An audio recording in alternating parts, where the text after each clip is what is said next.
অন্তর্বর্তী সরকারের প্রধান উপদেষ্টা ডক্টর মোহাম্মদ ইউনূসের সঙ্গে দ্বিপাক্ষিক বৈঠক করতে চান মিয়ানমারের জান্তা প্রধান মিন অং হ্লেইং।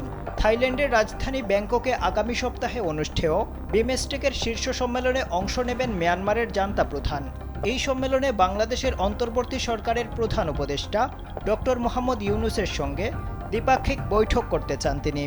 2021 সালে মিয়ানমারের গণতন্ত্রকামী নেত্রী অং সান সুচির নেতৃত্বাধীন সরকারের বিরুদ্ধে অভ্যুত্থান ঘটিয়ে ক্ষমতায় আসেন মিন অং হ্লেইং।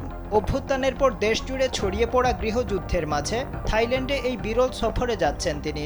পশ্চিমা বিশ্বের ব্যাপক নিষেধাজ্ঞার মুখোমুখি হয়েছেন মিন অং হ্লেইং।